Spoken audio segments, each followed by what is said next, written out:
श्री कृष्णा श्री कृष्णा श्री कृष्णा श्री कृष्णा। गुरुर्ब्रह्मा गुरुर्विष्णुः गुरुर्देवो महेश्वरः गुरुः साक्षात् परं ब्रह्म तस्मै श्री गुरवे नमः। तस्मै श्री गुरवे नमः। हरि ओम तत्सत्। श्रीमद् भगवद गीता 12வது அத்தியாயம் 13வது ஸ்லோகம். அத்வேஷ்டா சர்வபூதானாம் மைத்ரः கருண ஏவ ச நிர்மமோ நிரஹங்காரः சமதுக்கः சுகக்ஷமீ.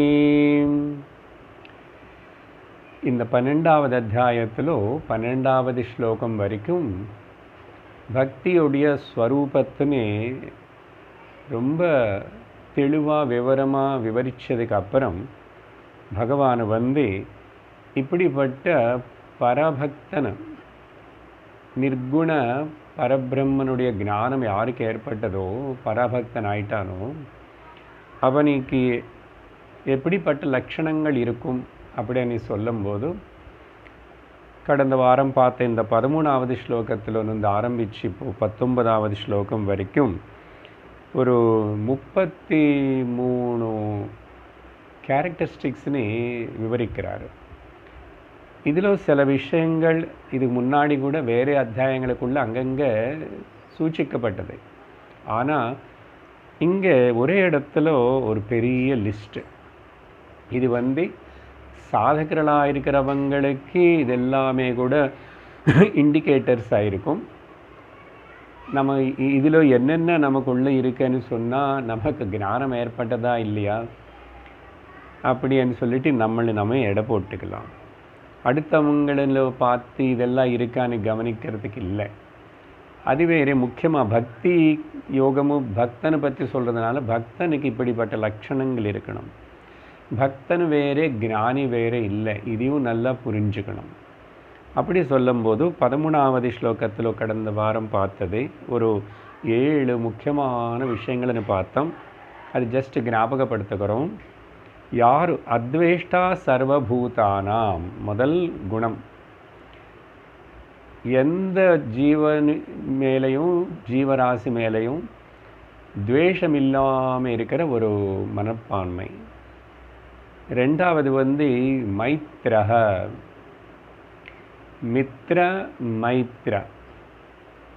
மித்ரன்னா ஃப்ரெண்டு, மைத்ர அன்னா ஃப்ரெண்ட்லினஸ். ஸோ ஸ்நேகிதர்களே சத்ருகளே பண்ணிக்கிறதுக்கு பதிலாக பெஸ்ட் ஃப்ரெண்டு அப்படின்னு சொல்கிறதுக்கு பதிலாக எல்லோரும் கூட ஸ்னேகபாவத்தோடு இருக்கும். Be friendly with anybody instead of making friends and enemies. மூணாவது கருணா. கஷ்டப்படுற அவங்களன்னு பார்த்தானோ ஜீவிಗಳನ್ನು பார்த்தானோ அது எல்லாத்தையும் மேலே கூட கருணை இருக்கணும். அப்படிப்பட்ட கருணை இருந்தால், கருணைனேது சிம்பத்தி அப்படின்னு கிடையாது. 4 வகையான ரிலேஷன்ஷிப்ஸ் நமக்கு பாகவதத்தில் கூட சொல்லப்பட்டிருக்குது.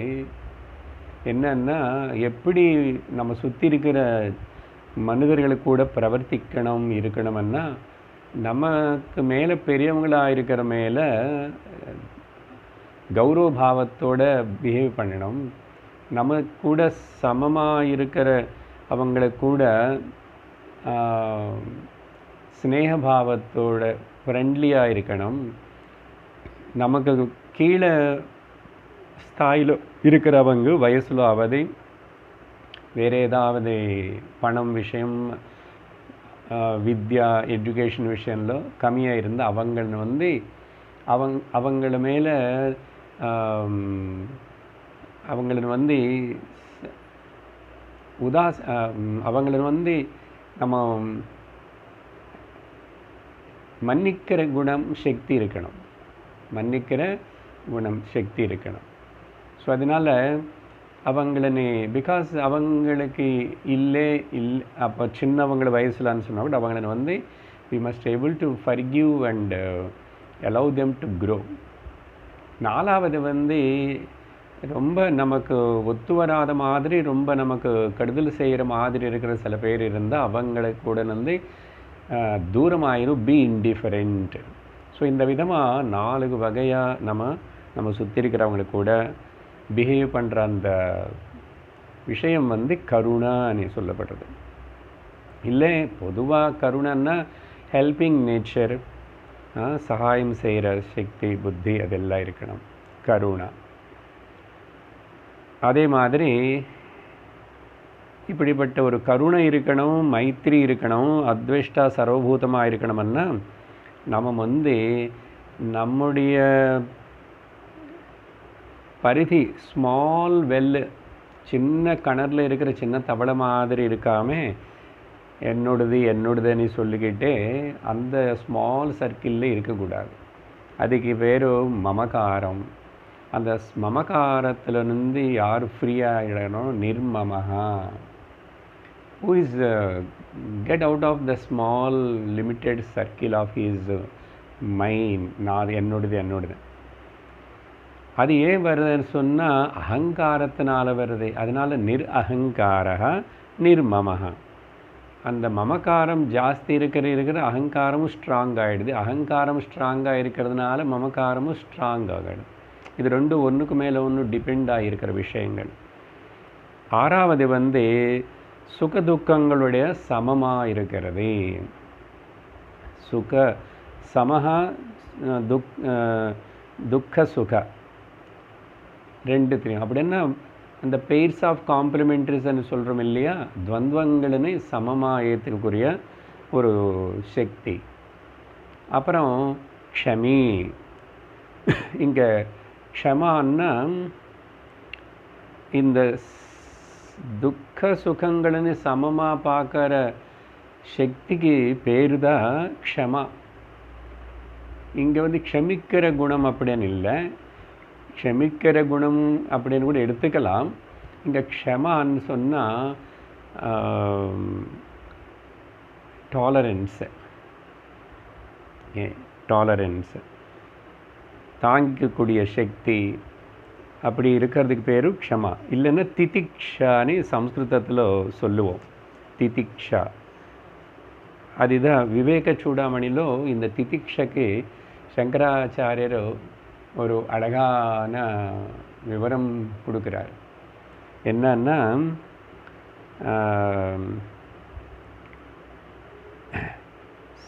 சகனம் சர்வதுக்கானாம். முக்கியமாக துக்கங்கள் வரும்போது தானே நமக்கு இந்த திதிக்ஷை தாங்கக்கூடிய சக்தி வேணும். சகனம் பொறுத்துக்கிற சக்தி, ஏற்றுக்கிற சக்தி. சர்வதுக்கானாம் சகனம் சர்வதுக்கானாம் அப்பிரதீகாரபூர்வகம். அப்பிரதீகாரம் ரியாக்ட் ஆகக்கூடாது. அதுக்கு யாரோ நமக்கு கஷ்டம் கொடுக்குறாரு ஏதோ விஷயம்னு சொன்னால் அதுக்கு பிரதீகாரமாக நான் வந்து அதுக்கு மேலே ரிவெஞ்ச் எடுக்கிறேன்னு புத்தி இல்லாமல் இருக்கிறதாமா. அப்பிரதீகாரபூர்வகம். சரி, நான் ரிவெஞ்ச் எடுக்க முடியல, என்னால் எனக்கு சக்தி இல்லை, எனக்கு முடியாது. ஆனால் சிந்தா விலாபரஹிதம். ஆனால் உள்ளக்குள்ளேயே கவலைப்பட்டுருக்கானே அது இருக்கக்கூடாதாம்மா. சிந்தா விலாபரஹிதம். அதை பற்றி சிந்திக்கிறதோ அப்புறம் விலாபம் பண்ணுறதுன்னா அதை பற்றி சொல்லிக்கிட்டு இருக்கிறதோ அடுத்தவங்களுக்கு சொல்லிக்கிட்டு இது அப்படி அந்த மாதிரி இருக்கக்கூடாது. அப்படி இருக்காமல் இருக்கிறது சிந்தா விலாபரஹிதம். சா திதிக்ஷா நிகத்தியதே. அதுக்கு தான் திதிக்ஷான்னு சொல்லப்படுறதுன்னு. இப்படி நம்ம 7 விஷயங்கள்னு இந்த 13வது ஸ்லோகத்தில் பார்த்தோம். இன்றைக்கி இப்போது மேலும் பகவான் என்ன சொல்ல போகிறாரு 14வது ஸ்லோகம் படிக்கிறோம்.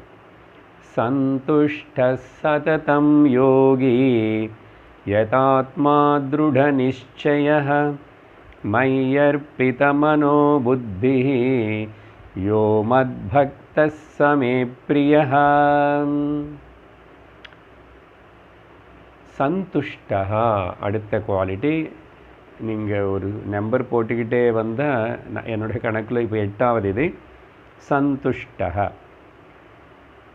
யாருக்கு பூர்ணமான சந்துஷ்டி, சந்தோஷம், கண்டென்ட்மெண்ட் இருக்கின்றதோ, பூர்ண சந்தோஷம், பூர்ண சந்தோஷம் அப்படி இருக்கிற மனுஷன் யார் இருப்பான்? இதோ இந்த பக்தன் இருப்பான், இந்த ஞானி இருப்பான்.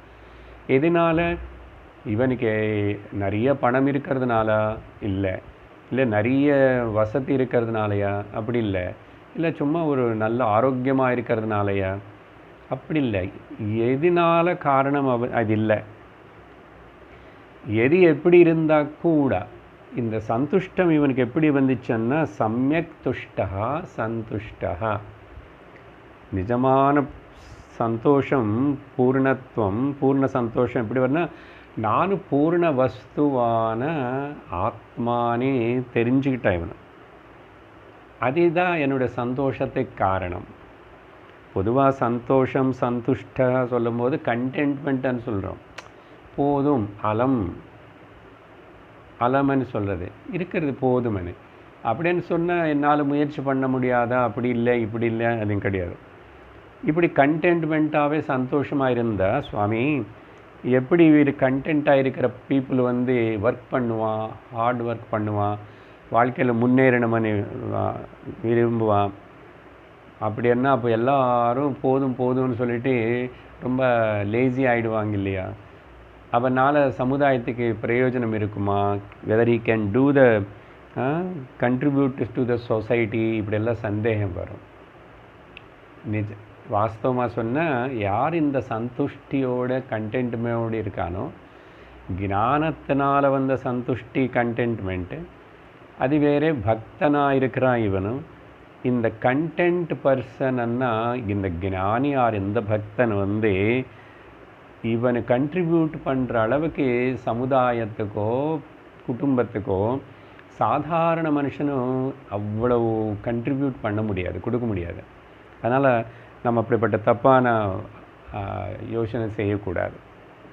ஏன்னா இந்த ஞானி எல்லாமே அவனுடைய தேகம், அவனுடைய மனசு, அவனுடைய சக்தி, அவனுடைய டைமு எல்லாமே கூட சமுதாயத்துக்கு லோகத்தில் அடுத்தவங்களுக்காக தான் இருப்பான். அவனுக்கு சொல்லி பெரிய ஆசை, எந்த ஆசை இருக்காது இல்லையா? அதனால் லோகத்துக்காகவே லோக சங்கிரகார்த்தம் இருக்கிறதுனால அவங்களோட வாழ்க்கையே அவங்க சந்துஷ்டன்னு அப்படி இருப்பாங்க. யோக சூத்திரத்தில் சொன்ன மாதிரி யம நியமங்களுக்குள்ள நியமங்கள் சொல்லும்போது சந்தோஷம்தான் முதல் விஷயம். சௌச்சம், ரெண்டாவது சந்தோஷம் சொல்லப்பட்டிருக்கிறது. சந்தோஷம்னாங்க கண்டென்ட்மெண்ட்டுன்னு அர்த்தம், சரியா? ஸோ கண்டென்ட்மெண்ட்டுன்னு சொன்னால் இப்போ இந்த க்ஷணம், இந்த நிமிஷத்தில் என்னென்ன இருக்கின்றதோ அது எல்லாத்துக்கும் thank God, I am very much blessed அనే பாவத்தோடு இருந்து நிம்மதியாக இருக்கணும். இல்லைன்னா இப்போ நிம்மதி இல்லைன்னா அப்புறம் நிம்மதி வராது. அப்புறம் ஏதோ நிம்மதி வரத்துக்கு முயற்சி பண்ணுறேன்னு சில பேர் முயற்சி பண்ணால் கூட அந்த நிம்மதி வந்துடும், போயிடும். அது போகுமோன்னு சொல்லி நிம்மதி இல்லாமல், அந்த நிம்மதி போயிடுமோன்னு சொல்லிட்டு இவன் நிம்மதி இல்லாமல் கவலைப்படுவான். அந்த மாதிரி இல்லை. அதனால தான் இந்த சந்துஷ்டி பற்றி சொல்லும் போதும் 2வது அத்தியாயத்திலேயே ஸ்தித பிரஜ்ஞனுடைய லட்சணங்களை சொல்லும் போதும் the signs and the traits of the man of wisdom அங்கே ஆரம்பத்திலேயே சொன்ன விஷயந்தான். பிரஜஹாதி யதா காமான் சர்வான் பார்த்த மனோகதான் ஆத்மன்யேவாத்மனா துஷ்டः சந்துஷ்டः ஆத்மனேவ ஆத்மன. தனக்குள்ள தனமேலே தனனை தெரிஞ்சுக்கிறதுனால, தான் பூர்ண வஸ்துனால ஸ்வரூபத்தில் எனக்கு எந்த குறை இல்லைன்னு தெரிஞ்சுக்கிறதுனால அவன் ஆத்மன்யேவாத்மனா துஷ்டः. எப்படி வந்துச்சுன்னா அந்த ஸ்தித பிரஜ்ஞ ஸ்திர ஜானத்தினால வந்தது. ஸ்தித பிரஜ்ஞ ஸ்திர ஜானம் ரெண்டு ஒன்று தான். ஸ்திர ஜானம் இருக்கிறதுனால, அந்த ஞானத்தினால வந்தது தவிர இது பாக்கியமான விஷயங்களினால் இல்லை. அதனால் அப்படி சொல்லும்போதும் எப்போ இவனு அந்த சந்துஷ்டனாக இருப்பான்? ஏதாவது குறிப்பிட்ட ஒரு சமயத்தில் மட்டுமா, ஒரு காலத்தில் மட்டுமா? அப்படி இல்லை.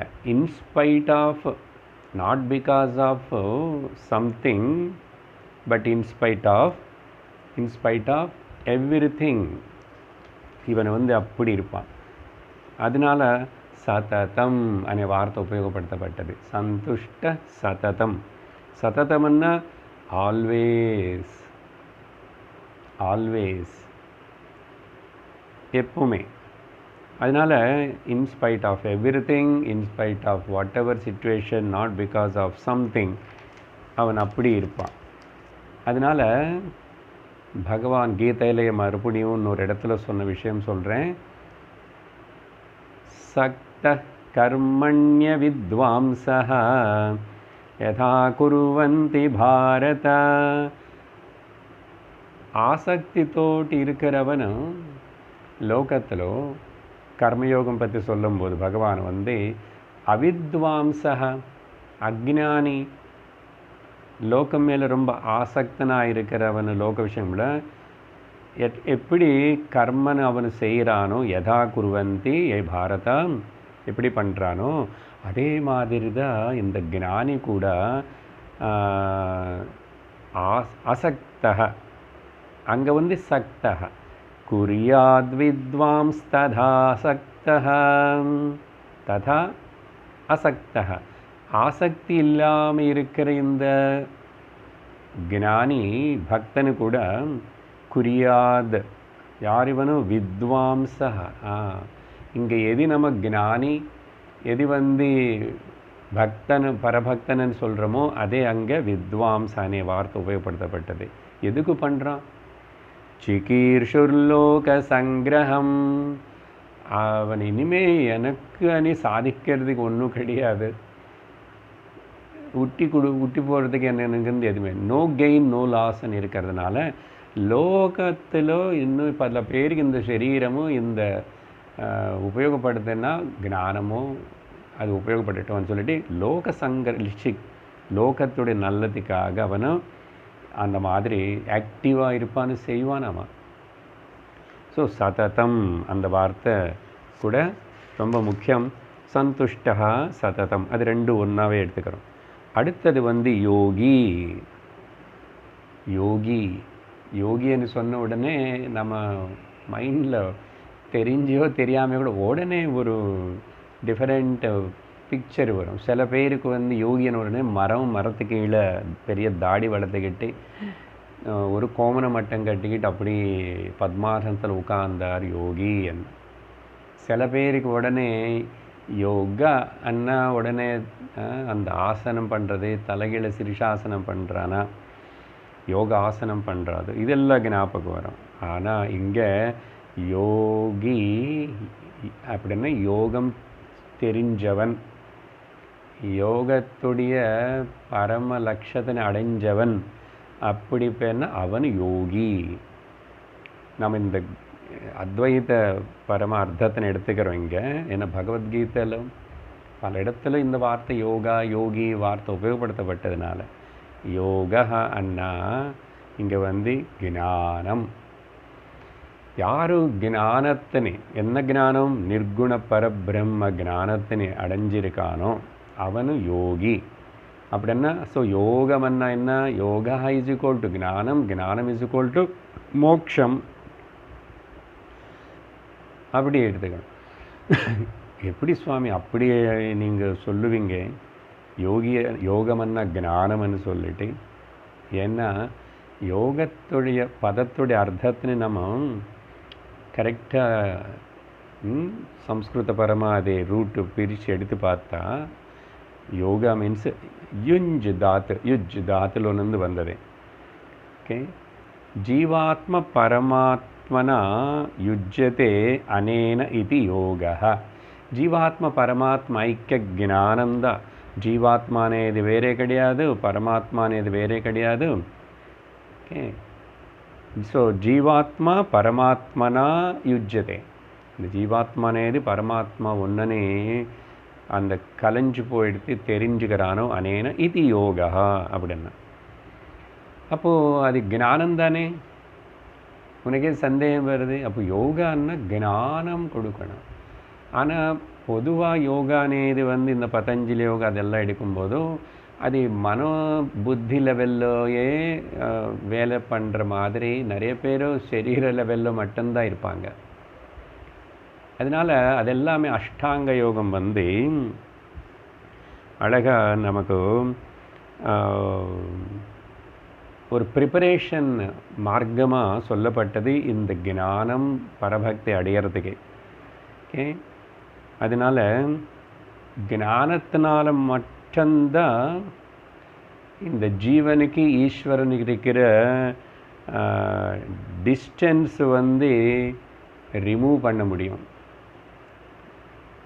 ஓகே, ஜீவனுக்கு ஈஸ்வரனுக்கு டிஸ்டன்ஸ் இருக்கு. இவங்க ரெண்டு பேர் வேறுனே அந்த தப்பான பாவம், டிஸ்டன்ஸான தப்பான பாவத்தின்னு ஞானத்தினால மட்டும்தான் எடுக்க முடியும். அப்போது இவன் யாரை பற்றி நம்ம இங்கே பேசுகிறோம்? ஞானி பற்றின்னு தான் பேசுகிறோம். அப்போ அவன் இவர் யோகான்னா இங்கே ஞானம், அந்த யோகி. ஓகே, எப்படி அந்த டிஸ்டன்ஸு ரிமூவ் பண்ணணும்? ஈஸ்வரனுக்கு ஜீவனுக்கு அசல் டிஸ்டன்ஸே இல்லைப்பா. ஏன்னா கடவுள் பரமாத்மா ஈஸ்வரனும் சர்வவியாபி. ஸோ சர்வவியாபியாக இருக்கும்போது எப்படி நீங்கள் இந்த டிஸ்டன்ஸ் பற்றி சொல்லுவீங்க? கேப் இருக்கன்னு சொல்ல முடியும். ஸோ அதனால் டிஸ்டன்ஸ் இல்லை. அப்போ புராணத்தில் இந்த கதைகளுக்குள்ளே சொல்லப்பட்டது, ஆமாம், வைகுண்டம், கைலாசம், பிரம்மலோகம் இதெல்லாமே கூட நம்ம ஹிருதயந்தான் கைலாசம், வைகுண்டம், பிரம்மலோகம்.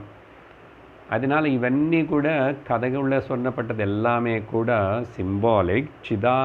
நம்ம சிதாகாசத்தில் இதெல்லாமே ஒரு கல்பனை மாத்திரம்தான்.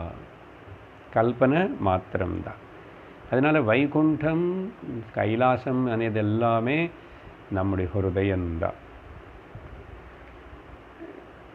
இன்னொரு தப்பு பாவனை என்ன இருக்குது இந்த யோகி பற்றி சொல்லும்போதும், யோகா ஆர் யோகின்னு சொன்னால் கண்டிப்பாக அவனுக்கு சித்திகள் இருக்கணும். மேஜிக்கு மிரக்கிள்ஸ் எல்லாம் பண்ணால் அவர் தான் யோகி அப்படின்னு ஒரு தப்பான பாவம் இருக்குது. இங்கே பாருங்க, ஒரு 4 வகையாக சொல்கிறோம். இதில் அப்போ உங்களுக்கு புரியும் என்னன்னா, ஒருத்தனுக்கு ஞானமும் கிடையாது, சித்தியும் கிடையாது. ஓகே, ரொம்ப லோயஸ்ட். ஞானமும் இல்லை, சித்தியும் இல்லை.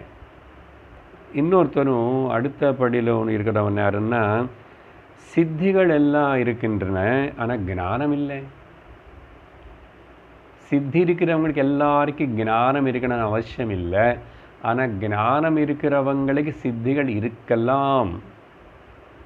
அவங்களுக்கு கண்டிப்பாக ஞானம் இருக்கிறதுனால சித்திகள் இருந்துக்கணும்னு அவசியம் இல்லை. நல்லா புரிஞ்சுக்கணும். 2வது வகை என்ன சொன்னோம்? சித்திகள் இருக்கு, ஆனால் ஞானம் இல்லை, என்ன பிரயோஜனம்? 2வது வகை மச் பெட்டர். என்ன? சித்திகள் இல்லை, அதான் இப்போ சொன்னதா, ஆனால் ஞானம் இருக்கு. குட். சித்திகள் இல்லை, ஆனால் ஞானம் இருக்கு. சித்திகள் இருந்து ஞானம் இல்லைன்னா வேஸ்ட்டு. சித்திகள் இல்லை, பட் ஞானம் இருக்கு. Okay, better, good. ஆனால் த ஹையஸ்ட் இன்னொருத்தரும் இருந்தால் இருக்கலாம். எப்படி? ஞானமும் இருக்கு, சித்தி இருக்கு.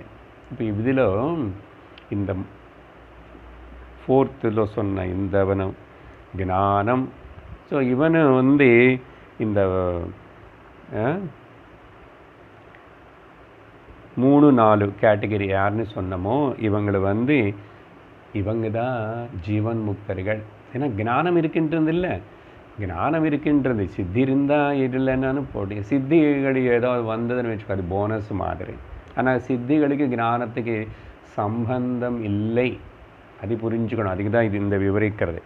ஸோ அதனால் யோகின்னு சொன்னால் ஞானி అని புரிஞ்சுக்கணும் இந்த இடத்துல. அந்த மாதிரி ஏன்னா சாந்தோக்கியோபனிஷத்தில் நாரத மகரிஷி சனத்குமாரர்களை போய் சந்திப்பார். அங்கே பூமா வித்யான்னு ஒரு அத்தியாயம் வரும்போது நாரதர் வந்து சொல்கிறார் அவங்கக்கிட்ட, நான் 64 வித்தியைகள் எல்லாம் படிச்சிருக்கேன், எனக்கு எல்லா சித்திகளும் இருக்கு, எனக்கு எல்லாமே தெரியும், பூமிக்கு அடியில் என்ன இருக்குன்னு தெரியும், எனக்கு பின்னாடி யார் இருக்குன்னு தெரியும், இப்படிப்பட்ட பல சித்திகள் எல்லாம் எனக்கு தெரியும், அங்கே என்ன நடக்கிறது தெரியும், தெரியாதது கிடையாது, அவ்வளோ 64 வித்தைகளும் நான் படிச்சிருக்கேன்னாரு. அங்கே சொல்கிறார் நாரதர், இதெல்லாமே இருந்து கூட எனக்கு வந்து சந்துஷ்டி வரலை, பூர்ணத்தம் வரலை, எனக்கு குறையாவே இருக்குது, இன்னும் என்னென்னமோன்னு சொல்லிட்டு கேட்குறாரு. அப்போ தான் அங்கே வந்து அந்த பிரம்ம வித்யன்னு நாரதருக்கு சனத்குமாரர்கள் டீச் பண்ணுறாங்க, பூமா வித்யா. அப்புறம் ஸோ அதனால் இந்த ஞானியுடைய சந்ததம் சந்துஷ்ட சதம் யோகி, எப்படி இவனுக்கு இப்படிப்பட்ட யோக ஸ்திதி வந்தது எதனாலன்னா யதாத்மா, ஒன்றுக்கு ஒன்று கனெக்ஷனு இருக்கு, ப்ளஸ் ஒரு குவாலிட்டியை தனியாகவே நம்ம விசாரணை பண்ண வேண்டியிருக்கு. யதாத்மா அப்படின்னு சொன்னால் யாருடைய, இங்கே ஆத்மான்னு சொன்ன அர்த்தம் உடல் மனம் புலங்கள் எல்லாம் சேர்ந்திருக்கிற the body mind and senses complex சூக்ஷ்ம ஸ்தூல ஷரீரத்வயம், சூக்ஷ்ம ஸ்தூல ஷரீரத்வயம், இது ரெண்டுத்து மேலே ஆத்மான்னா அர்த்தம் சொல்லிட்டேன். யதஹான்னா ரொம்ப கரெக்ட், நல்ல கண்ட்ரோல் இருக்கின்றனதோ, well regulated or well controlled யாருக்கு இருக்கின்றனதோ, ஸோ இதெல்லாம் இருந்துக்கணும், இதனால தான் அவனு ஞானம் அடைய முடியும். அதனால இந்த யதாத்மா தான் யோகி ஆயிட்டான். ஸோ யதாத்மா அப்படின்னு சொல்லணும்னா நம்ம பொதுவாக ஷமாதி ஷட்க சம்பத்தி எல்லாமே இருக்கின்றதுனால, ஷமாதி ஷட்க சம்பத்தி அங்கே 6 விஷயங்கள் சொல்லப்பட்டது இல்லையா, ஷம தம உபரதி திதிக்ஷா ஸ்ரத்தா சமாதானம். அதனால் இப்போ இதெல்லாமே கூட இந்த body mind and senses control இதெல்லாம் சொல்லும்போது யோகின்னு சொன்னதுனால அஷ்டாங்க யோகம் இதுக்கு வந்து இந்த யதாத்மான ஆகிறதுக்கு அஷ்டாங்க யோகம் ரொம்ப உதவி பண்ணும் ப்ராக்டிஸ். அந்த அளவுக்கு அஷ்டாங்க யோகத்தை நம்ம என்கரேஜ் பண்ணுறோம், எடுத்துக்கிறோம். எப்படின்னா யம நியமங்கள் சொல்லப்பட்டதா அஷ்டாங்க யோகத்தில். அந்த யம நியமங்கள் வந்து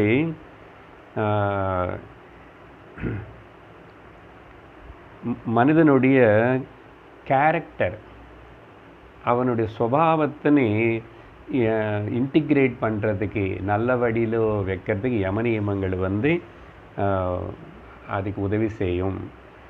ரெண்டாவது ஆசனம் வந்து இந்த ஸ்தூல சரீரத்தினை நல்லா ரெகுலேட் பண்ணுறதுக்கு இன்டிகிரேட் பண்ணுறதுக்கு ஆசனம் உதவி செய்யும். பிராணாயாமம் வந்து நம்ம சரீரத்தில் இருக்கிற எனர்ஜி, பிராணிக் பாடி எனர்ஜின்னு இன்டிகிரேட் பண்ணுறதுக்குன்னா ஒழுங்காக வேலை செய்கிற மாதிரி அதுக்குள்ளே சமன்வயம் கொண்டு வரதுக்காக பிரயோஜனப்படும். அடுத்தது பிரத்யாகாரம்னு சொல்லப்படும். இதெல்லாம் உங்களுக்கு தெரிஞ்சிருக்குமென்னு சொல்லி தான் நான் என்ன அட்லீஸ்ட் அஷ்டாங்க யோகம் என்னன்னு பை திஸ் டைம் தெரிஞ்சிருக்கணும். யம நியம ஆசன பிராணாயாம பிரத்யாகார தாரண தியான சமாதி. ஸோ பிரத்யாகாரம் வந்து இந்த புலங்களுடைய சமன்வயத்தினை கொண்டு வரதுக்காக பிரத்யாகாரம் அது உபயோகப்படும் இன்டிகிரேஷனுக்கு. அப்புறம் கடைசியில் 5வது இது என்ன நடக்கும், தாரணா தியான சமாதி 3 சேர்ந்தே mental integration or mind integration. மைண்டுன்னு இந்த மைண்ட் இன்ஜினியரிங், மனசுன்னு அதை சரிப்படுத்தும். ஸோ இந்த மாதிரி எப்போ இந்த 5 லெவலில் இந்த பர்சனுடைய பர்சனாலிட்டி சரி செய்யப்பட்டதோ அப்போ அவனை வந்து யோகி ஆயிடுவான், ஞானத்துக்கு தகுதி பெற்றுவான். அதுக்கப்புறம் ஞானம், ஆனால் வேதாந்தம் கேட்கறதுக்கு இதெல்லாம் உதவிப்படும். அப்போ என்ன பாருங்கோ, வேதாந்தத்தினை கேட்கறதுக்கு முன்னாடியே ஒரு மனிதனுக்கிட்ட இப்படிப்பட்ட அபியாசம் இருந்திருந்தால் வேதாந்தம் ரொம்ப சுலபமாக கிராஸ் பண்ணுறதுக்கு. ஏன்னு சொன்னால் ஸ்ரவணம் பண்ணுறதுக்கு 1 மணி நேரம் மனசு ஏகாகிரதை வேணும், சரீரம் தொந்தரவு பண்ணக்கூடாது, மனசு அங்கங்கே வந்து அலப்பாயக்கூடாது இல்லையா? அதனால தான் ஸ்ரவணம் செய்கிறதுக்கு வேண்டிய கான்சன்ட்ரேஷனும் அந்த ஸ்ரத்தா, அந்த ஸ்ட்ரென்த்து, பொறுமை, அதெல்லாத்தையும் கொடுக்கறதுக்கு இந்த அஷ்டாங்க யோகத்தில் சொல்லப்பட்ட யதாத்மான வார்த்தை பாருங்க, இதெல்லாம் உபயோகப்படும். அடுத்தது இப்போது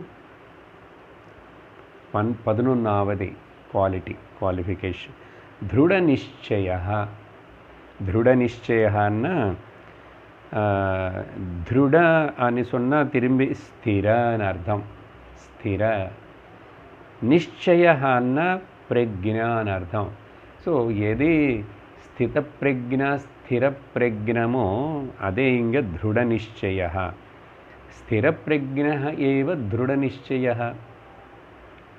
ஸோ ஸ்திர பிரக்ஞா எஸ்ய சஹ திருட நிச்சய.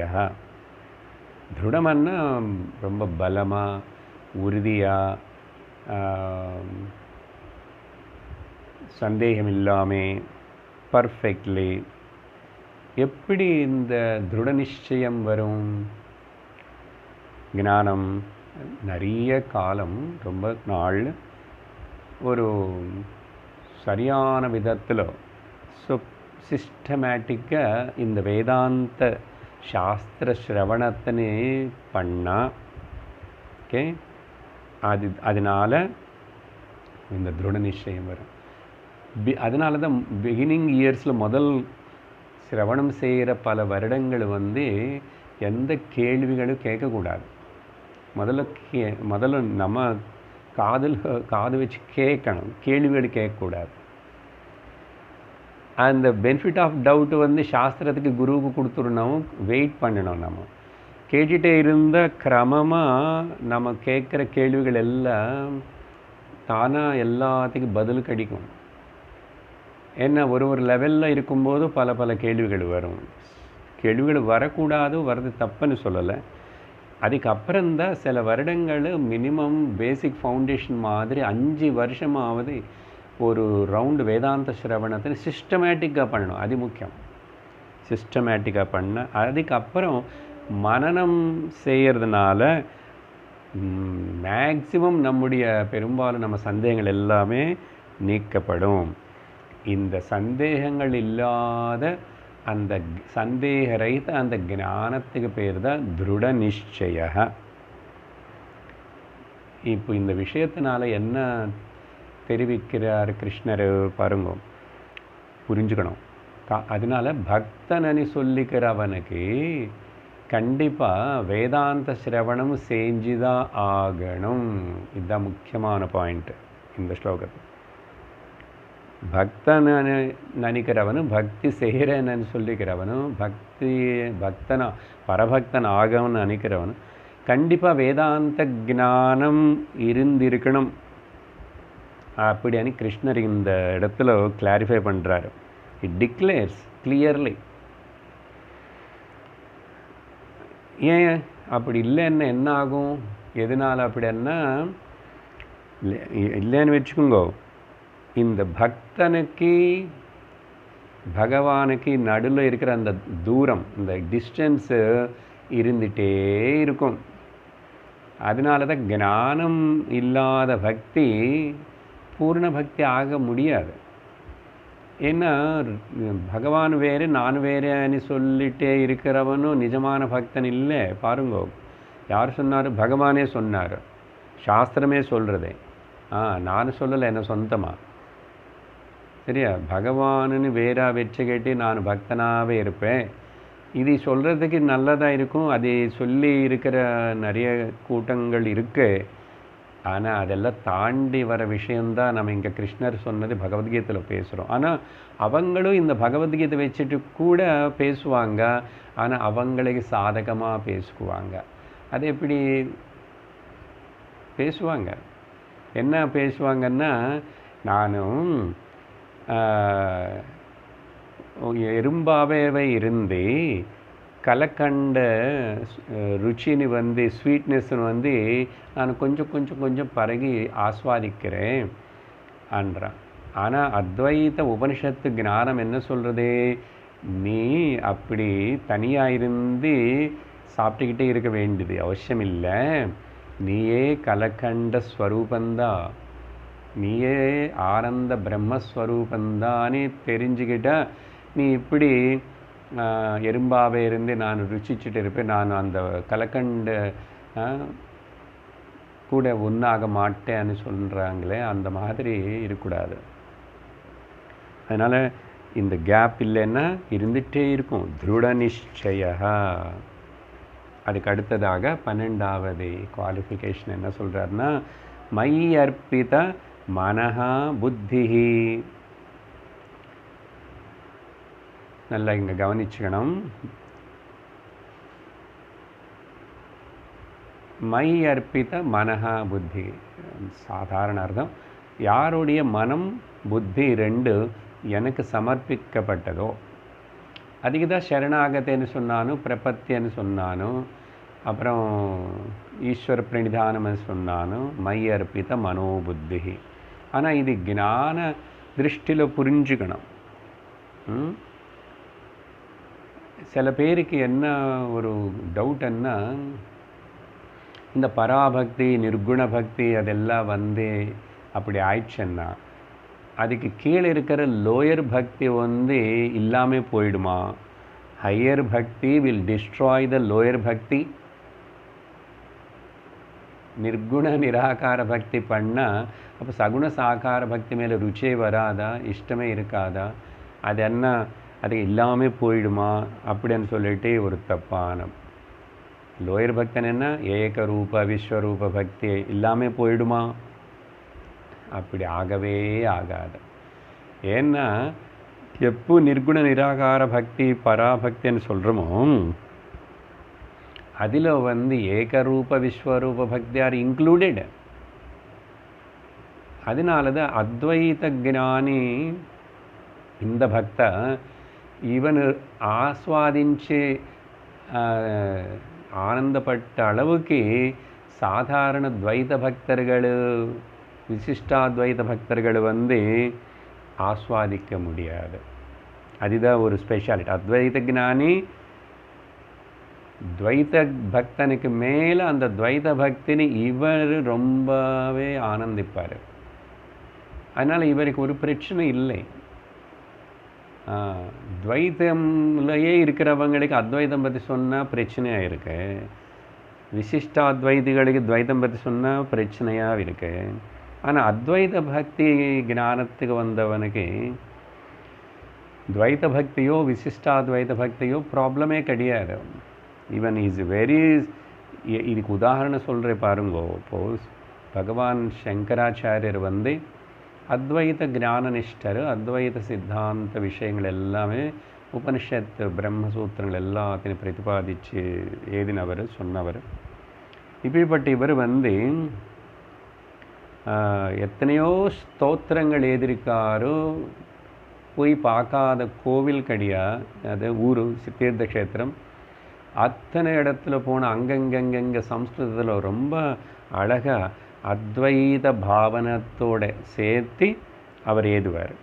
அப்படி பார்க்கும்போது ஒன்று ரெண்டு உதாரணம் சொல்கிற பாருங்களோ. முக்கியமாக சிவானந்த லஹரின்னு ஒன்று எழுதியிருக்காரு. அது பொதுவாக நிறைய பேருக்கு தெரியாது. அதில் பார்த்தா சங்கரர் வந்து அவர்னு ஒரு தனி ஒரு மனிதனாக வெக்தியாக பக்தனாகவே என்னன்னு சொல்லிட்டு நிறைய அவரோட பாவங்கள் எல்லாத்தையும் அந்த சிவனுக்கு முன்னாடி சொல்லி பாடுறாரு, எழுதுறாரு. சரண்டர் அந்த சரணாகதி பாவத்தோடு எழுதி பாடுறார். அதனால் மனசுன்னு வந்து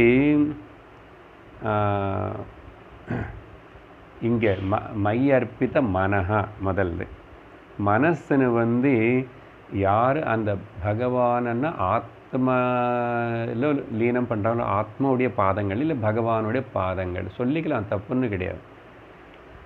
ஆஃபர் பண்ணுறாரோ இஷ்ட தேவதா பக்தி பண்ணுறாரோ அது வந்து சரண்டர் மனசுன்னு பகவத்துக்கு அர்ப்பிதம் பண்ணலாம். ஆனால் மனசு பகவானுக்கு அர்ப்பணம் செஞ்சால் கூட அப்படி சொல்லி புத்தி అనేది இருக்கு பார்த்தீங்களா, அந்த ஹையர் மைண்ட் வந்து அது நிறைய லாஜிக்கல் கொஷன்ஸ் கேட்டுகிட்டே இருக்கும். நிறைய லாஜிக்கல் கொஷன்ஸ்னு கேட்டுகிட்டே இருக்கும். பகவான் நிஜமாக இருக்காரா, எங்கே இருக்காரு, எந்த ரூபத்தில் இருக்காரு, இருந்தால் ஏன் எனக்கு காண மாட்டுறாரு, அவர் ஏன் காணப்பட்டு மறைஞ்சு போயிட்டாரு, அப்புறம் எனக்கு ஏன் இப்படிப்பட்ட கஷ்டம் கொடுத்தாரு, ஏன் என்னை இப்படி பிறக்க வைக்கணும், இவ்வளோ ஏன்னு வந்து பரீட்சை பண்ணணும், அநேகம். அப்புறம் வந்து ஏன் அவ்வளோ தூரத்தில் இருக்கார், என்னை எப்போ கூட்டிகிட்டு போவார், இப்படியெல்லாம் பாடு இதெல்லாம் மைண்டு சொன்னால் கூட புத்தியில் இந்த கேள்விகள் இருக்குல்ல, புத்தி கூட சரண்டர் பண்ணாதனால தான் இந்த லாஜிக்கல் கேள்விகளை கேட்ட புத்தி கூட சரண்டர் பண்ணும். அதனால தான் பகவான் சொல்கிறாரு, மை அர்ப்பித மனஹ புத்தி. ஓகே, அப்படின்னா அர்த்தம் என்னன்னா, மைண்டில் இருக்கிற இமோஷனல் ப்ராப்ளம்ஸ்ன்னு சரி பண்ணுறதுக்கு சகுண ஈஸ்வர பக்தி பண்ணணும், அது வேணும். புத்தியில் இருக்கிற ப்ராப்ளம்ஸ்ன்னு புத்தியில் என்ன இருக்கு, இந்த லாஜிக்கல் என்கொயரி கொஷனிங் ப்ராப்ளம்னு சரி பண்ணுறதுக்கு நமக்கு வந்து நிர்குண பக்தி வேணும். ஓகே, இந்த புத்தியில் இருக்கிற இன்டலெக்சுவல் ப்ராப்ளம், இந்த லாஜிக்கல் ப்ராப்ளம் நீக்கிறதுக்கு நிர்குண ஈஸ்வர பக்தி. நிர்குணத்துக்கு வரும்போது இப்போது அந்த கேள்விகள் எல்லாம் எங்கே இருக்கேன், எவ்வளோ தூரமாக இருக்கார், எப்படி இருக்கார், எந்த ரூபத்தில் இருக்கார், அந்த ரூபத்தில் மட்டும்தான் இருக்காரா, அந்த டைமில் மட்டும்தான் பிறந்தாரா, அப்புறம் எங்கே இருக்கார், இப்போ எப்படி இருப்பார், அவன் ஆணா பெண்ணா, இதெல்லாம் போனோம்னா நிர்குண அந்த அத்வைத வேதாந்த ஞானத்தோடு இருக்கிற பக்தி இருந்தால் அது சமாளிக்கலாம். அதனால் அப்போ என்ன அர்த்தம், மைண்டு புத்தி ரெண்டுத்துன்னு நம்ம அது ரெண்டு வேலை பண்ணிகிட்டே இருக்க இந்த சரீரம் இருக்கிற வரைக்கும். அதனால் இந்த ஏகரூப் சகுணரூப ஈஸ்வர பக்தி அண்ட் நிர்குண ஈஸ்வர பக்தி இது ரெண்டுத்தில் இப்போ நம்ம வந்து மாறி மாறி இப்படி ஜம்ப் பண்ணலாம், தப்பு கிடையாது, மாறி மாறி ஜம்ப் பண்ணலாம். ஆனால் எதுக்கு இதெல்லாம்னா மனசுன்னு புத்தினி அர்ப்பணம் செய்யறதுக்கு, புத்தினி விட்டு கொடு, மனசுன்னு விட்டு கொடு. அதனால் சங்கராச்சாரியர் எதுனா காசி விஸ்வநாத அஷ்டகம் ஒன்று இருக்குல்ல, அதில் பார்த்தீங்கன்னா பலது இருக்க, ஒன்று எக்ஸாம்பிள் சொல்கிறேன். தேஜோமயம் சகுண நிர்குணம் அத்விதீயம். அவருடைய ஸ்தோத்திரங்கள் எல்லாத்துக்குள்ள நிர்குண ஈஸ்வர பிரம்மக்ன ஸ்வரூபமும் சகுண சாக்கார இஷ்டதெய்வ வாக்கியங்களும் ரெண்டுமே சேர்ந்து கலந்திருக்கும். அப்போ என்ன அர்த்தம் அது? அதனால் அத்வைத பக்தினு அடைஞ்சவன் ஞானி, அந்த பக்தியில் இந்த சகுண ஈஸ்வர பக்தி இஸ் இன்க்ளூடட், அவனுக்கு போனஸ் மாதிரி. அதனால் ஒன்றும் ப்ராப்ளம் இல்லை. அதனால் இந்த ஞானம் இதே கேட்டுக்கிட்டே இருந்து அப்புறம் எனக்கு பக்தி இல்லாமல் போயிடுமோன்னு பயப்படக்கூடாது. ஆக்சுவலாக இந்த சொன்னானே அத்வைத ஞானிக்கு இருக்கிற சுத்த பக்தி, அதுதான் சங்கரருடைய உதாரணம் சொல்லிட்டுருக்கேன். தேஜோமயம் சகுண நிர்குண, பார்த்தீங்களா, சகுண நிர்குண அத்விதீயம், பார்த்தீங்களா, ஆனந்த கந்தம் அபராஜிதம் அப்ரமேயம், ஆனந்த கந்தம் அபராஜித், ஆனந்த கந்த பார்த்தீங்களா, ஆனந்த சமுத்திரம், அபராஜிதம் அப்ரயம், இதெல்லாம் அத்வைத வார்த்தைகள். அபஜயமே இல்லாதவனும் எந்த ஒரு மெஷர்மெண்ட் இல்லாமல் அப்பிரமேயமாக இருக்கிறவன், நாகாத்மகம் சகல நிஷ்கலமாத்மரூபம் வாராணசி புரபதிம் பஜ விஸ்வநாதம். எவ்வளோ அழகாக எழுதியிருக்கார் பாருங்க. சகல நிஷ்கல,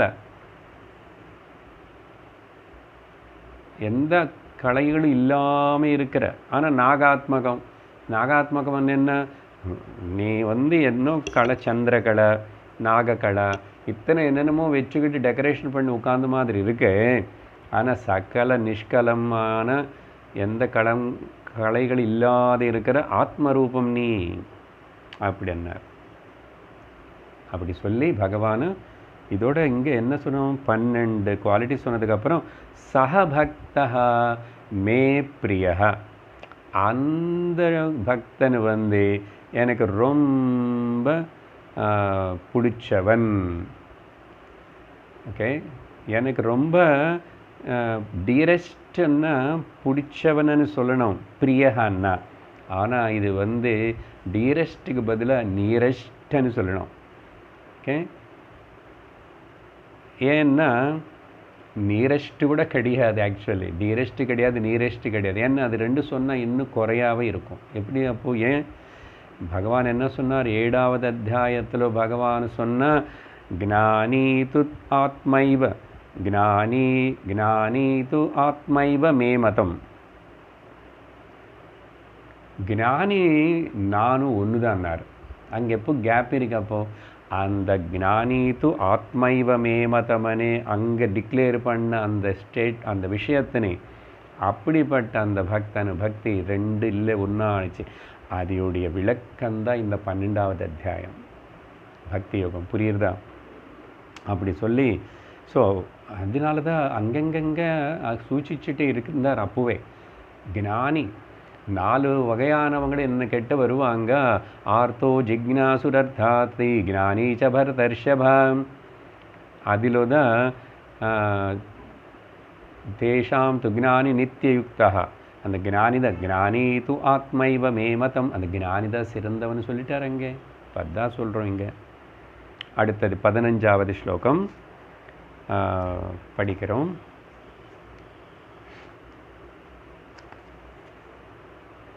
யஸ்மான்னோ த்விஜதே லோகः லோகான்னோ த்விஜதே ச யः ஹர்ஷாமர்ஷபயோத்வேகைः முக்தோ யः ச ச மே ப்ரியः. ரொம்ப முக்கியமான விஷயம் ஸ்லோகம். பகவான் வந்து இங்கே அடுத்ததாக சொல்கிற போது யஸ்மான்னோ த்விஜதே லோகः லோகான்னோ த்விஜதே ச யः, அதுக்கு அர்த்தம் அப்புறம் வருவேன். என்ன விஷயம்னா இங்கே பாருங்க, லோகத்தில் ஒரு வகையான பீப்புள் இருக்காங்க. ஒன் டைப் ஆஃப் பீப்புள் யாருன்னா, இவங்களோட ஹிருதயம் வந்து இவங்க ரொம்ப ரொம்ப கல் மாதிரி ஹார்டு, லைக்கே கல் ராக் மாதிரி இருக்கிற இவங்களுடைய ஹார்ட். அதனால இவங்க என்ன பண்ணுவாங்க, அடுத்தவங்களை வந்து ரொம்ப கஷ்டப்படுத்துவாங்க. இவங்களுடைய பிஹேவியர், இவங்களுடைய சேலைகள், இவங்களோட பேச்சு, ஆலோசனைகள் எல்லாமே கூட அடுத்தவங்களே ரொம்பவே கஷ்டப்படுத்தும். ஆனால் அடுத்தவங்களுக்கு இருக்கிற சென்சிட்டிவிட்டின்னு பற்றி ஏதாவது இவங்களுக்கு வரவே வராது. அடுத்தவங்களை சப்போஸ் ஏதாவது திட்டி சொல்லி ஏன் இப்படி இருக்கு அப்படி இருக்குன்னு சொன்னால் கூட இவன் கல் மாதிரி இருப்பான். ஸோ அடுத்தவங்களை மேலே பிஹேவ் பண்ணும்போதும் இவனும் ஹார்டு தான். ஓகே, ஹிருதயம் அப்படின்னா எப்போ பார்த்தா அடுத்தவங்களுக்கு டிஸ்டர்ப் பண்ணிகிட்டே இருக்கிறான், தொந்தரவு பண்ணுற மாதிரி இருக்கிறான்.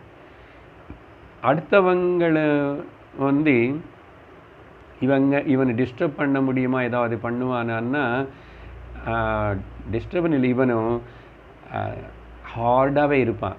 அப்படி என்ன அர்த்தம், மாறறதுக்கு விரும்பலை. நல்லது தர்ம மார்க்கத்தில் இருக்கிறதுக்கு விரும்பலை. துரியோதனன் சொன்ன மாதிரி ஜானாமி தர்மம் நஜமே பிரவருத்தி ஜானாமி அதர்மம் நஜமே நிவருத்தி. அதர்மம்னு எனக்கு தர்மம்னு என்ன தெரியும், ஆனால் நான் தர்மத்தில் ஈடுபட மாட்டேன். அதர்மம்னு என்னன்னு தெரியும், ஆனால் அந்த அதர்மத்திலேருந்து நான் வெளியே வர மாட்டேன் என்றான். ஹிருதயில் இருக்கிற ஏதோ அந்த என்ன தோணுறதோ, அந்த தேவத்தை யாரோ உள்ளேருந்து என்ன புரோத்பலம் பண்ணுறதோ, நான் அதுக்கு தகுந்த மாதிரி இருப்பேன்னா. ஸோ இந்த மாதிரி இவங்க வந்து ரொம்ப hard type of nature people. அப்படின்னா ஹிருதயத்தில் ஒரு கருணா தயா மேலே சொன்ன குணங்கள் இல்லாமல் இருக்கிறவன். இன்னொரு பக்கம் பார்த்திங்கன்னா 2வது வகை வந்து ரொம்ப சாஃப்ட் டெண்டர் நேச்சர், ரொம்ப நல்ல மென்மையான ஹிருதயம், டெண்டர் நேச்சர், ரொம்ப சென்சிட்டிவ் அப்படின்னு வச்சுக்கோங்க. ரொம்ப சென்சிட்டிவ். அவங்க வந்து ரொம்ப அடுத்தவங்கன்னு எப்படி ஏதாவது சொன்னால் அவங்களுக்கு கஷ்டப்படுவாங்களே, அவங்களுக்கு கஷ்டமாக இருக்குமே, துக்கப்படுவாங்களே அப்படின்னு சொல்லி ரொம்ப எம்பதியோடு இருப்பான். Not sympathy, empathy. அதனால என்ன, இவங்க அடுத்தவங்கன்னு ஏதாவது சொல்லியோ ஏதாவது செஞ்சோ அவங்களே கஷ்டப்படுத்த மாட்டான். ஆனால் இதில் ஒரு ப்ராப்ளம் என்ன தெரியுமா, இந்த வகையான இவனு மட்டும் பிகாஸ் அங்கே மேலே சொன்ன உதாரணம் அவன் எப்படி ரொம்ப ஹார்டு, அவன் அடுத்தவங்களை என்ன சொன்னான்னு என்ன செஞ்சுக்கிட்டான்னு எனக்கு சம்மந்தம் இல்லை, கண்டிக்கலன்னா. இவன் இங்கே ஆனால் அடுத்தவங்களு ஏதாவது சொன்னால் செஞ்சால் ரொம்ப ஃபீல் பண்ணுவான், படுங்க. இதனால் இவனுக்கு பெரிய நஷ்டம். ஹீ நெவர் ஹர்ட்ஸ் அதர்ஸ், அடுத்தவங்களை கஷ்டப்படுத்த மாட்டான். பட் இவன் வந்து சின்ன சின்ன விஷயங்களுக்கே இவன் எல்லாத்துக்கும் துக்கப்படுவான், கஷ்டப்படுவான். இ ஃபீல்ஸ் லோ. எல்லாரும் வந்து ஃபுட் மேட்டு மாதிரி யூஸ் பண்ணுறாங்க அப்படின்னு சொல்லிட்டு ஸ்மால் சில்லி திங்ஸ் எல்லாத்துக்கும் ஹர்ட் ஆகிடுவான். அப்படின்னா ரொம்ப சென்சிட்டிவ். அதனால் இப்போ சென்சிட்டிவாக இருக்கிறது நல்லதா இல்லைன்னு நமக்கு சந்தேகம் வருது. இந்த மாதிரி ஒரு டவுட். அப்போ எப்படி சார் இது ஹேண்டில் பண்ணுறது? விஷயம் புரிஞ்சுது அவங்களுக்கு? 2 வகை. முதல்ல அவனு வந்து அவனு எல்லாருக்கும் அவனால் தொந்தரவு தான். ஆனால் அடுத்தவங்களை எல்லாரும் அவனுக்கு தொந்தரவே இல்லை, ஏன்னா he won't care for it. ஆனால் இங்கே ஒருத்தனை வந்து அடுத்தவங்களுக்கு நல்லது செய்யணும் அவங்க கஷ்டப்படுத்தக்கூடாதுன்னு நினைக்கிறான். ஆனால் அடுத்தவங்களை ஏதாவது பண்ணால் இவனால் கஷ்டம் அவங்களுக்கு கொடுக்க முடியாது திரும்பி, he can give it back. ஆனால் இவன் உள்ள ரொம்ப ஃபீல் ஆகிட்டு ரொம்ப சென்சிட்டிவாக கவலைப்படுவான். ஓகே, அப்போது இதெல்லாம் எப்படி ஹேண்டில் பண்ணுறதுன்னு சொன்னால் அதுக்குதான் கிருஷ்ணா என்ன சொல்கிறான்னா, ஞானம் வந்தவனு தான் இந்த 2 விஷயங்களையும் சரியாக ஹேண்டில் பண்ண முடியும். என்ன எப்படி பண்ணுவார் இங்கே பாருங்கோ. ஞானி என்ன பண்ணுவார்னா, அடுத்தவங்களை ஹேண்டில் பண்ணும்போதும் அப்படின்னா இவன் எப்போ விவகாரம் பண்ணுறானோ ஹேண்டில் பண்ணும்போதும் இவன் எப்படின்னா ரொம்ப ஃப்ளவர் மாதிரி சாஃப்டாக ஹேண்டில் பண்ணுவாராமா. ரொம்ப சாஃப்டாக ஹேண்டில் பண்ணுவார், ஃப்ளவர் மாதிரி.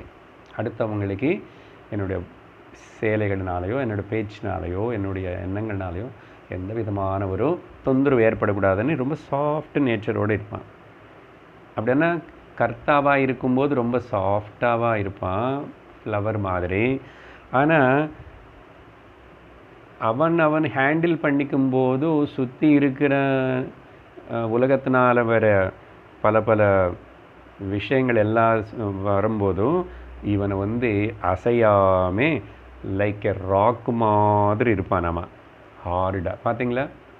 இதுதான் 2த்தையும் சமன்வயப்படுத்திக்கிறது. எப்படின்னா கர்த்தாவாக இருக்கும்போது ரொம்ப ஃப்ளவர் சாஃப்டாக இருக்கான், போக்தாவாக இருக்கும்போதும் அவன் ஹார்டாக ராக் மாதிரி இருக்கிறான். அப்படின்னா உள்ளக்கு ஏற்றுக்கலை, சென்சிட்டிவ் ஆகலை, எல்லாத்துக்கும் கவலைப்படுறது இல்லை.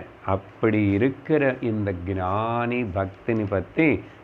பக்தனை பற்றி பகவான் இங்கே சொல்கிறார். அதனால் என்ன விஷயம் கன்க்ளூஷனும், இந்த சென்சிட்டிவிட்டி இருக்கணும். நம்ம சென்சிட்டிவிட்டி இருந்தால் தான் அடுத்தவங்களுடைய சென்சிட்டிவிட்டியும் நம்ம கவனிக்க முடியும், புரிஞ்சுக்க முடியும். ஆனால் இந்த சென்சிட்டிவிட்டி நம்மள இருக்கிற இந்த சாஃப்ட்னஸ் வந்து மெச்சூரிட்டினால் சப்போர்ட் செய்யப்பட்டிருக்கணும். Sensitivity should be supported by the maturity. நம்ம சென்சிட்டிவிட்டி நம்மளே துக்கப்படுத்தக்கூடாது. நம்ம சென்சிட்டிவிட்டி அடுத்தவங்களே சுகமாக சந்தோஷமாக துக்கப்பட வைக்காமல் இருக்கிறதுக்கு உபயோகப்படணும். ஆனால் நம்ம சென்சிட்டிவிட்டி நம்மளே கஷ்டப்படுத்தக்கூடாது. அப்போ என்ன இருக்கணும், இங்கே மெச்சூரிட்டி இருக்கணும். அதுதான் ஞானம். சரியா? அப்போது அதுதான் சொல்கிறார் பகவான். இங்கே என்ன சொன்னார் பதம், இது நான் ஒன்று எடுத்துக்கிறேன் நம்பருக்காக. யஸ்மாத் லோகா ந உத்விஜதே. யாரினால ஏன் எந்த ஞானினால, ஞானி பற்றி தானே பேசணும் பக்தனை, லோகத்துக்கு ஹிம்சை ஏற்படாதோ, லோகத்துக்கு ஹிம்சை ஏற்படாதோ, இது ஒரு type of handling at the flower. அதனால ஞானி சந்நியாசி ஜீவன் முக்தனன்னா எல்லாருக்கும் அபயம். அவங்க சாநித்தியத்தில் அவங்களால யாருக்கும் பயமே இருக்காது, தொந்தரவே இருக்காது. அப்படி பிஹேவ் பண்ணணுமா? நம்ம லோகத்தில் பேப்பரில் நியூஸில் பார்க்குற எல்லா சுவாமியார் சன்னியாசி சொல்லலை, இங்கே பகவான் கிருஷ்ணர் சொன்னதை எடுத்தா. அப்புறம் ரெண்டாவது அதர் சைடு எடுத்தா, லோகாத் யஹச்ச ந உத்விஜதே. இதுதான் ரெண்டாவது. லோகம்லேருந்து என்ன இவனுக்கு தாக்குதல் வந்தானோ, இவங்க பாராட்டுதல் வந்தானோ, அப்புறம் திட்டு வந்தானோ, பேரு புகழ் சொன்னானோ, எப்படி சொன்னானோ, என்ன பண்ணால் கூட லோகத்தினால யார் டிஸ்டர்ப் ஆக மாட்டானோ. நான் சிம்பிளாக இந்த ரெண்டுத்தையும் சேர்ந்து சொல்லுவேன் அப்பப்போ கிளாஸில் வேறு இடத்துல. பக்தன் என்ன யாருன்னா, who is not disturbance to the world and who is not getting disturbance by the world.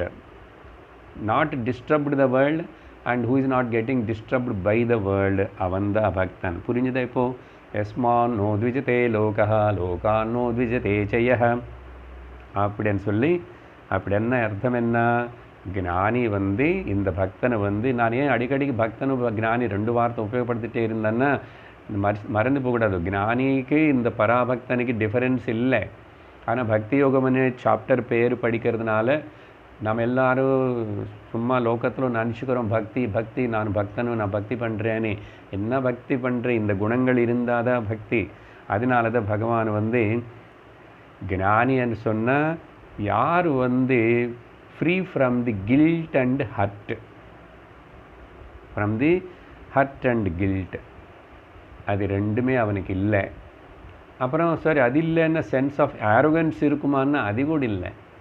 Sense of ego கிடையாது, ஆரோகன்ஸு கிடையாது, சென்ஸ் ஆஃப் கில்ட்டு கிடையாது, ஹர்ட்டு கிடையாது. அதுதான் சமநிலை.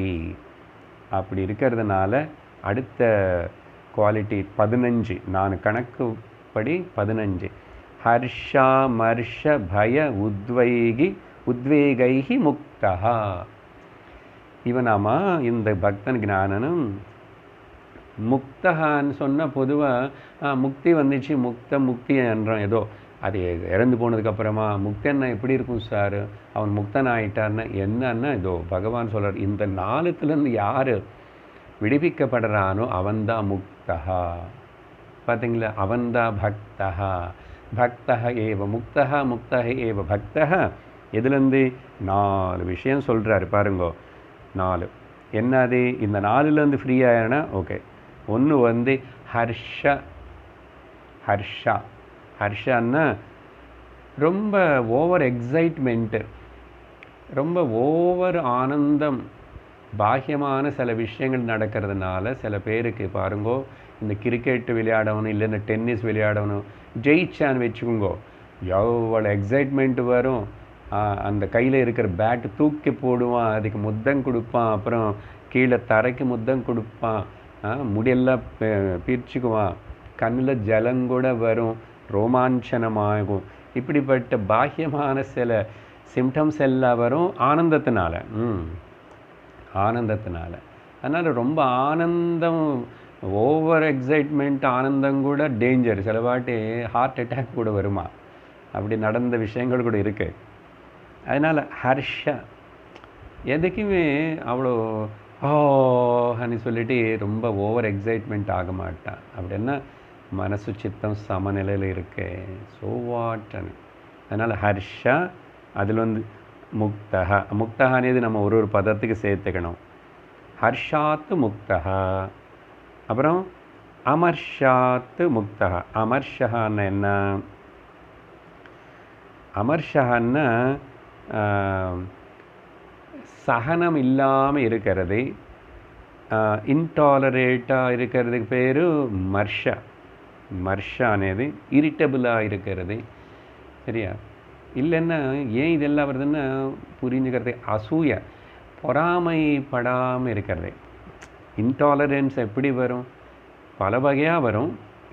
பல வகை என்ன, நான் ரொம்ப டைனமிக்காக இருந்தாவே ஆக்டிவாக இருக்கிறோம். சில வாட்டி வேலை செய்யாதவங்களன்னு பார்த்தா நமக்கு இரிட்டேஷன் வரும். நீ பண்ண மாதிரி தான் எல்லோரும் பண்ணணும்னு அவசியம் இல்லை, பண்ண முடியாது. ஆனால் நீ எக்ஸ்பெக்ட் பண்ணுற. ஸோ இப்படி எக்ஸ்பெக்ட் பண்ணுறதுனால அது நடக்காதனால வர இரிட்டேஷன், இர்ரெசிஸ்டபிலிட்டி, இன்டாலரன்ஸ் இருக்குது பார்த்தீங்களா, பொறுத்துக்க முடியல. அந்த பொறுத்துக்க முடியலதுன்னு தான் பொறாமையாகவும் வருது சில வாட்டி. இட் டிபெண்ட்ஸ் அப்போ அந்த சிச்சுவேஷன் தான் வேறாக இருக்கலாம். அதனால் இவனுக்கு அப்புறம் ரொம்ப பர்ஃபெக்ஷன் எதிர்பார்க்குறவங்க பாருங்க, கிளீனினஸ்ஸோ ஏதாவதுல பர்ஃபெக்ஷன், ரொம்ப பர்ஃபெக்ஷனிஸ்ட்டு, நல்லது தான். ஆனால் அது நடக்கலே, எல்லா சமயத்திலும் நடக்கணும், எல்லாருக்கிட்ட நடக்கணும் நீ எதிர்பார்க்கும்போது நீ டிஸ்டர்ப் ஆகிடுவேன். அப்படி டிஸ்டர்ப் ஆகிற அந்த நிலைக்கு பேர் மர்ஷா, irritated, you are got irritated. அப்புறம் இன்டாலரன்ஸாக இருக்குது, அப்படிப்பட்டது. அது இல்லாமல் இருந்தால் அமர்ஷா. ஹர்ஷா அமர்ஷா அப்படின்னா இவனுக்கு இன்னர் லீஷர்னஸ்ஸு, பீஸ் అనేది குறை. ஓகே, அப்படிப்பட்ட இன்னர் லீஷர்னஸ் இருந்தால் அவன் ஃப்ரீ ஃப்ரம் தி மர்ஷா. அதனால தான் அவருக்கு பேர் அமர்ஷா. ஓகே, இப்போது இந்த என்வினஸ்ன்னு சொன்ன பொறாமை అనేది இன்டாலரன்ஸ் எங்கே வரும், எங்காவது வரலாம். ஆனால் அது ரெண்டு சமமான ஃபீல்டில் இருக்கிறவங்களுக்கு வரும். கவனிங்க, 1-2 எக்ஸாம்பிள் சொல்கிறேன் புரிஞ்சுக்கிறதுக்கு. ஒன்று ஒரு டாக்டருக்குன்னு ஒரு ஆக்டருக்கு பொறாமை வருமா? வராது. ஏன்னா இவங்க ரெண்டு டிஃப்ரெண்ட் ஃபீல்டில் இருக்கான்.